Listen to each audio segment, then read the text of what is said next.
പരലോകത്ത് നബി സല്ലല്ലാഹു അലൈഹി വസല്ലം തങ്ങളുടെ ശഫാഅത്ത് ആഗ്രഹിക്കുന്നത് സഹോദരങ്ങളെ മനുഷ്യന്മാര് മാത്രമല്ല, ജിന്നുകള് മാത്രമല്ല, മൃഗങ്ങള് മാത്രമല്ല, മരങ്ങള് വരെ അവിടുത്തെ ശഫാഅത്തും അനുഗ്രഹവും ആഗ്രഹിച്ചതല്ലേ. അഷ്റഫുൽ ഖൽഖ് സല്ലല്ലാഹു അലൈഹി വസല്ലം തങ്ങൾ മദീന പള്ളിയിൽ ചാരി നിന്ന് ഖുതുബ നിർവഹിച്ചിരുന്നൊരു ഈത്തപ്പന മട്ടിലുണ്ടായിരുന്നില്ലേ? ഉണങ്ങിയ ഈത്തപ്പന തടി, അതിലേക്ക് ചാരി നിന്നിട്ടാണ് അവിടുന്ന് ഖുതുബ നിർവഹിച്ചിരുന്നത്. 3 സ്റ്റെപ്പും മുസ്തറാഹുമുള്ള പുതിയ മിമ്പർ കൊണ്ടുവന്നപ്പോ പഴയ മരത്തടി അതാ മദീന പള്ളിയുടെ ചെരുവിലേക്ക് നീക്കി വെച്ചപ്പോ ചെറിയ കുട്ടി തേങ്ങിക്കരയും പോലെ, ചെറിയ കുട്ടി തേങ്ങിക്കരയും പോലെ ആ മരത്തടി കരയാൻ തുടങ്ങി. സുബ്ഹാനല്ലാഹ്, സ്വഹാബത്ത് അതിന്റെ കരച്ചിൽ കേട്ടിട്ടുണ്ട്. തങ്ങൾ പുതിയ മിമ്പറിൽ നിന്ന് താഴെ ഇറങ്ങിയിട്ട് ഒന്നിങ്ങനെ കൈവച്ചുകൊണ്ട് ആശ്വസിപ്പിച്ചു.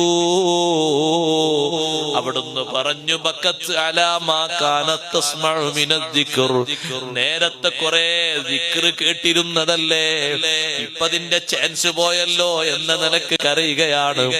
ആ മരത്തടിയോട് നബി സല്ലല്ലാഹു അലൈഹി വസല്ലം ചോദിച്ചത് ഹദീസിന്റെ മറ്റൊരു റിപ്പോർട്ടിൽ കാണാം, ഇനിയും നിനക്ക് ഇവിടെ എന്റെ ഇരിപ്പിടമാകണോ, അതല്ല നാളെ സ്വർഗത്തിൽ വിശ്വാസികൾ തണലുകൊള്ളുന്ന ഒരു വടാ വൃക്ഷമാകണോ? മരത്തടി പറഞ്ഞു, ഇവിടെ ഞാൻ ആസ്വദിച്ചല്ല നബിയേ, ഇനി നാളെ ആഖിറത്തിൽ സ്വർഗത്തിൽ മുഅ്മിനീങ്ങൾക്ക് വന്ന് വിശ്രമിക്കാനും കായ്ക്കനികൾ പറിക്കാനും എനിക്കൊരവസരം കിട്ടിയാൽ അതെനിക്ക് വലിയൊരു ഖൈറല്ലേ. സ്വഹാബത്തിനെ വിളിച്ചുകൊണ്ട് പറഞ്ഞു, ജന്നത്തുൽ ബഖീൽ ഒരു കുഴി കുഴിക്കണം, എന്നിട്ട് ഈ മരത്തടിയെ നിങ്ങൾ അവിടെ കൊണ്ടുപോയി മറവു ചെയ്യണം. ഇതിലേക്ക് സൂചിപ്പിച്ചല്ലേ നാം പാടാറുള്ളത്, വാ അതാക്കൽ ുയബ്കി വാതദല്ലൽ ബൈന യദൈക. മരത്തടി കരഞ്ഞുകൊണ്ട് വിധേയപ്പെട്ടുകൊണ്ട് വന്ന് കാര്യം പറഞ്ഞില്ലേ?